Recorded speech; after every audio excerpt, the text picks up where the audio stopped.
Tiny little one-horse town, smack dab in the middle of Kansas. Down the street and around the corner, Call of the Wild Outfitters, with several bed and breakfast establishments filled with hunters.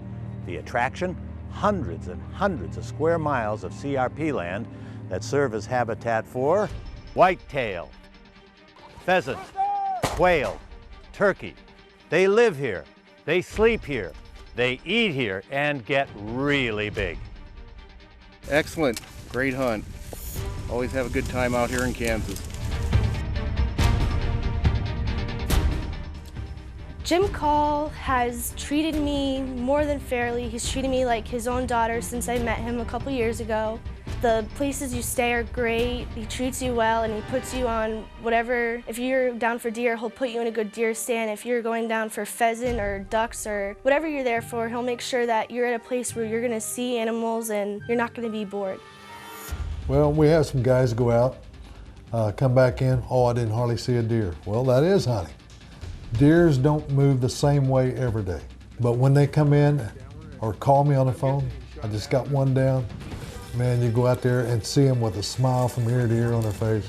That's what makes it worthwhile. I've been here 5 times, and this is the only place I've ever hunted more than once, and I've been all over the world. Jim Call does a fine job. That's a nice deer. That's a nice deer.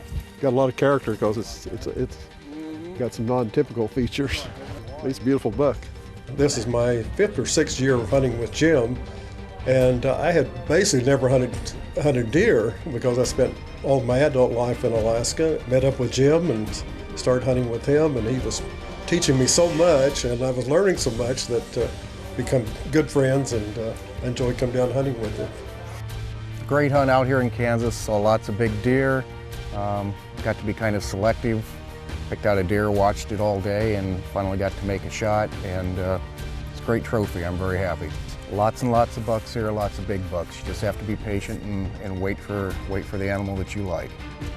So I go in way before daylight, and I'm sitting there, and the first thing I see is a nice buck comes in. Well, as you get into the hunt, up in the morning, you see more activity. That buck stayed around for a while, was definitely not a shooter. What I'm looking for that big buck. So a few minutes later, here comes another buck. Same scenario, too young, wasn't a shooter.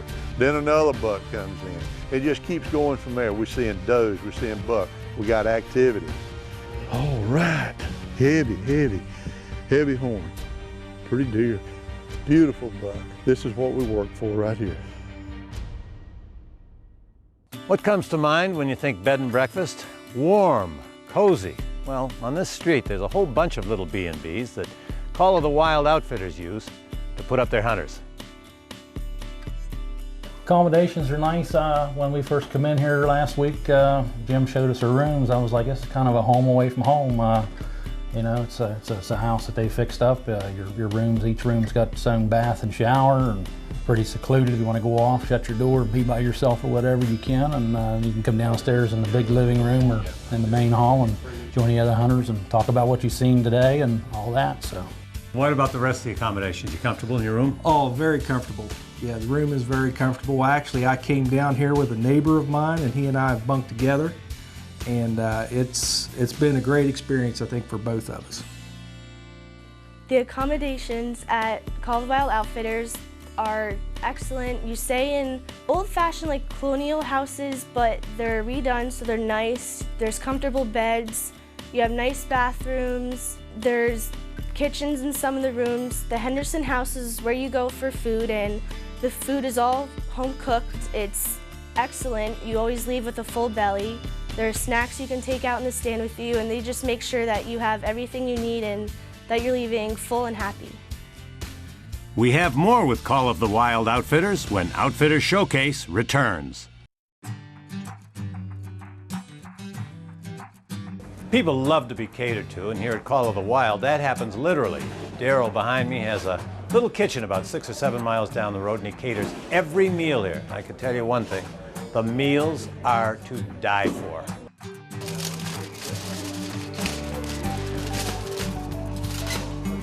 Food's been really good, worth the trip. Yeah. Very good. David Moore, Freeport, Louisiana. Food is good. Hospitality is great. Hunting is even better. Give me a play-by-play of what we had for dinner tonight. Well, we had pork ribs, did on a smoker, brisket, done on the smoker, baked beans, and scalloped potatoes, and homemade barbecue sauce. What kinds of feedback do you get on your food from the hunters? Usually pretty good. Usually pretty good. I'm not surprised. They keep having me come back, so I guess they like it all right. Well, I'll tell you, I'd invite you back. After having had tonight's fare, delicious. The food this year was better than ever. Every year I say it gets better, better, better. This year was no exception to that. It's just better than what it has been. It's delicious.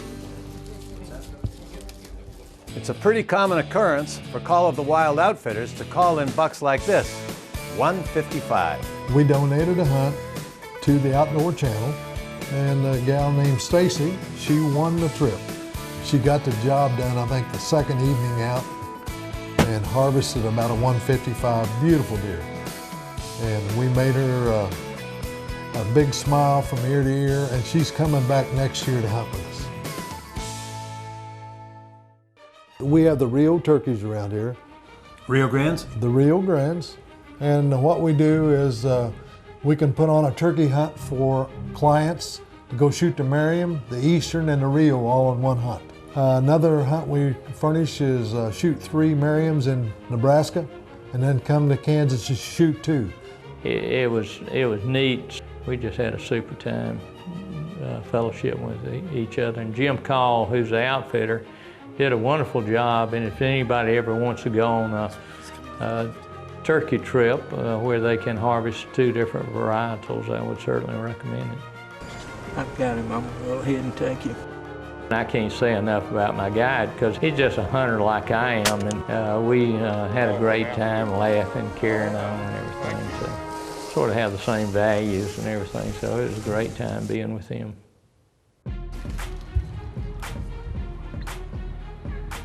Jim Call, Call of the Wild Outfitters, I felt like really did a good job. He had some very nice property with a lot of birds.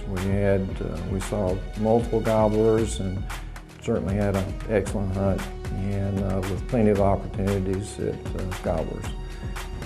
My guide, Kendall, super guy, very, very interesting. We hit it off really good right off the bat. Kendall's a very hard hunter, very experienced in turkey hunting. I really enjoyed his method of hunting. He was a very aggressive turkey hunter. He didn't like to sit back and wait on the birds. He took an aggressive stance and liked to really go after them, did a lot of walking and aggressive calling. So I felt like Jim Call did a great job, and we really had a great time. Oh, we got him. It's a good opportunity. That's right. Had a good guide, good calling, good hunt all the way around. Great day. What's your relationship with your clients? I like to become friends to them, try to help them out, and when they have a smile on their face, when they harvest their animal, that makes me feel good. I've had some clients I've still got with me, been here with 7 years with me, and some 5 years. It's just like a camaraderie event. Everybody gets together, enjoy the food, times, and out hunting.